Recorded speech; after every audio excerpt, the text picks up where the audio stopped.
જય શ્રી કૃષ્ણ. રાધે રાધે. મિત્રો, તમારા બધાનું સ્વાગત છે આપણી યુટ્યુબ ચેનલ સત્સંગ માર્ગમાં. મિત્રો, આજના આ વિડીયોમાં આપણે એક મહત્વની વાત કરવાના છીએ કે શા માટે શ્રાવણ મહિનાની અમાસે સ્ત્રીઓએ વ્રત કરવું જોઈએ અને શા માટે પીપળાનું પૂજન કરવું જોઈએ અને પીપળે પાણી રેડવું જોઈએ. શ્રાવણ મહિનાની અમાસે પીપળે પાણી ચડાવવું એ ઘણું મહત્વનું છે. તો તેનું મહત્વ શું છે, આવો પ્રશ્ન ઘણા લોકોને થતો હશે અને એટલા માટે જ અમે તમારા માટે તેનો ઉત્તર લઈને આવ્યા છીએ. આજના આ વિડીયોમાં આપણે તેના વિશે ચર્ચા કરવાના છીએ, તો અંત સુધી મારી સાથે જોડાયેલા રહેજો.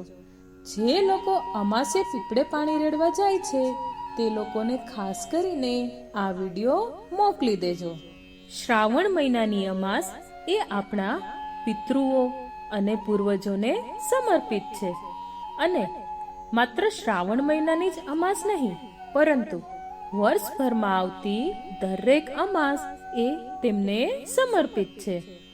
અમાસનો ઉપવાસ કે એકટાણું કરવાથી આપણા સંતાનો સદગુણી બને છે અને સંતાનો મા બાપની આજ્ઞાનું પાલન કરે છે. તેમના જીવનમાં માતા પિતાને સર્વોપરી ગણે છે અને જેમને ત્યાં સંતાન ના હોય તેઓ શ્રદ્ધાભાવથી અમાસ કરે છે, એકટાણું કરે છે અને પીપળે જળ ચડાવે છે સહિત અમાસને દિવસે 108 પ્રદક્ષિણા કરીને ઓમ નમો ભગવતે વાસુદેવાય મંત્રનો જાપ કરે છે. ત્યાં પોતાની ઈચ્છા અનુસાર સંતાન થાય છે અને જેમના લગ્ન થયાને ઘણો સમય વીતી ગયો હોય અને સંતાન ન હોય તે લોકો પણ અમાસનું વ્રત કરી શકે છે. આ સિવાય શ્રાવણ અમાસનું વ્રત જે સ્ત્રીઓ કરે છે તેના ઉપર પિતૃઓ પ્રસન્ન થાય છે અને ઘરના પરિવારના સભ્યો ઉપર તેઓ હંમેશા આશીર્વાદ વરસાવે છે, જેથી ઘર પરિવારમાં સુખ, શાંતિ અને સમૃદ્ધિ આવે છે. આ દિવસે વ્રત કરવાથી ઘરમાં રહેલી નકારાત્મક ઉર્જા દૂર થાય છે અને સકારાત્મકતાનો સંચાર થાય છે. પિતૃઓના આશીર્વાદથી કલેશ, કંકાશ પણ દૂર થાય છે. તો હવે આ શ્રાવણ મહિનાની અમાસનું વ્રત કેવી રીતે કરવું? તો કે આજના દિવસે વ્રત કરનાર સ્ત્રીઓએ વહેલા ઉઠીને પવિત્ર નદીમાં સ્નાન કરવું અથવા તો સવારે નહાવાના પાણીમાં ગંગાજળ ઉમેરીને સ્નાન કરવું. સ્નાન કર્યા પછી શુદ્ધ વસ્ત્રો પહેરીને સૂર્યદેવને અર્ઘ્ય અર્પણ કરવું. એ પછી ઘર આસપાસ ક્યાંય પીપળો હોય તો ત્યાં જવું અથવા તો શિવ મંદિરે પીપળો હોય તો ત્યાં જઈને એક લોટામાં પાણી, દૂધ અને કાળા તલ મિક્સ કરીને પીપળાના મૂળમાં ચડાવવું. ત્યારબાદ ત્યાં દીવો પ્રગટાવીને પીપળાની આરતી કરવી. પીપળાના વૃક્ષની ઓછામાં ઓછી 108 પ્રદક્ષિણા કરવી અને જો કોઈ કારણસર 108 પ્રદક્ષિણા ન કરી શકતા હોય તો 51 કરો, 21 કરી શકાય, 11 પણ કરી શકાય છે.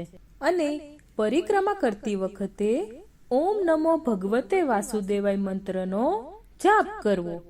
આ દિવસે બ્રાહ્મણો અને જરૂરિયાતમંદોને અનાજ, વસ્ત્રો અને પૈસાનું દાન કરવું અથવા તો યથાશક્તિ કોઈ પણ ચીજ વસ્તુનું દાન કરી શકાય છે, જમાડી શકાય છે.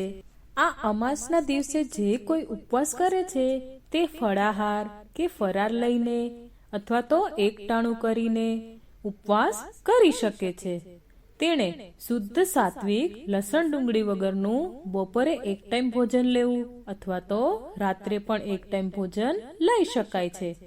એટલે આવી રીતે અમાસના દિવસે જો કોઈ સ્ત્રી વ્રત કરે છે તો તેને અનેક ગણા પુણ્યની પ્રાપ્તિ થાય છે. પરંતુ અમાસના દિવસે પીપળાનું પૂજન શા માટે? પીપળાનું પૂજન કરવાથી પિતૃઓના આશીર્વાદ મળે છે એ આપણે જાણ્યું, પરંતુ એ સિવાય શું લાભ થાય છે? તો આવો તેના વિશે વાત કરીએ. શ્રીમદ ભાગવત ગીતામાં શ્રી કૃષ્ણ કહે છે કે હું વૃક્ષોમાં પીપળો છું, પીપળાના મૂળમાં બ્રહ્માજી, મધ્યમાં વિષ્ણુજી અને અગ્રભાગમાં ભગવાન શિવજી છે. સ્કંદ પુરાણમાં પણ પીપળાના મૂળમાં વિષ્ણુ, થડમાં કેશવ, શાખાઓમાં નારાયણ, પાનમાં શ્રી હરિ અને ફળમાં દરેક દેવતાઓ વાસ કરે છે.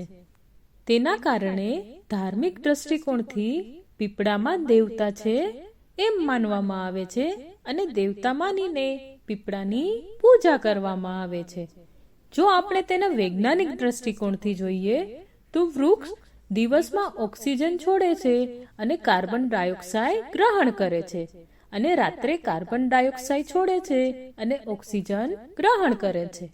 પરંતુ પીપળો જ એકમાત્ર વૃક્ષ એવું છે જે રાત્રે પણ ઓક્સિજનનો ત્યાગ કરે છે અને કાર્બન ડાયોક્સાઇડ ગ્રહણ કરે છે.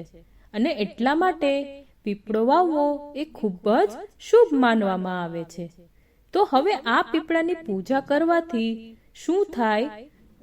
તો કે પીપળાના વૃક્ષ પર જલ ચડાવવાથી અને તેની પૂજા કરવાથી, પરિક્રમા કરીએ તો દરેક મનોકામના પૂર્ણ થાય છે, શત્રુઓનો નાશ થાય છે, ઘરમાં સુખ, સંપત્તિ, ધન, ધાન્ય, ઐશ્વર્ય, સંતાન સુખ, સૌભાગ્યની પ્રાપ્તિ વગેરે મળે છે.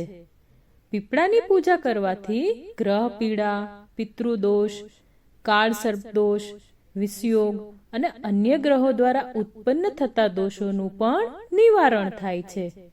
અમાસ અને શનિવારે પીપળાના વૃક્ષ નીચે હનુમાન ચાલીસાના પાઠ કરવાથી પણ દરેક સમસ્યાનું સમાધાન થાય છે.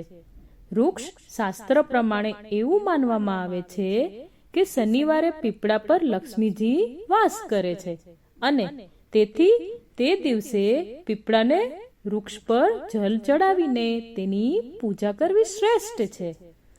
માટે જ પીપળાનું વૃક્ષ હિન્દુ ધર્મમાં અત્યંત પવિત્ર માનવામાં આવે છે. એટલે આપણે કહીએ છીએ કે શ્રાવણ મહિનાની અમાસનું વ્રત અને પીપળાને પાણી ચડાવવાની પરંપરા એ એકમાત્ર ધાર્મિક પરંપરા નથી, પરંતુ જીવનને સંતુલિત અને સુખી રાખવાનો માર્ગ પણ છે, જે આપણા પારિવારિક સંબંધોને મજબૂત કરે છે, ઘરમાં રહેલા કલેશ, કંકાસ દૂર કરે છે અને આ વ્રત સ્ત્રીઓને શક્તિ, શાંતિ, સંતતિ અને સમૃદ્ધિ પ્રદાન કરે છે.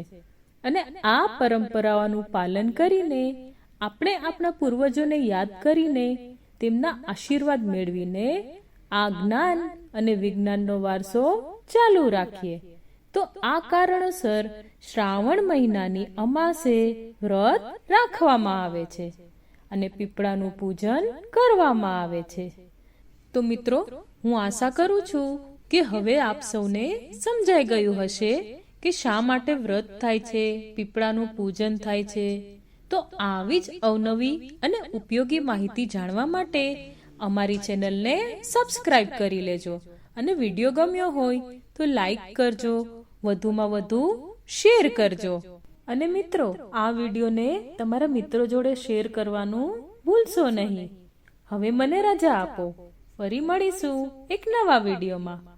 આપ સૌને મારા જય શ્રી કૃષ્ણ. રાધે રાધે.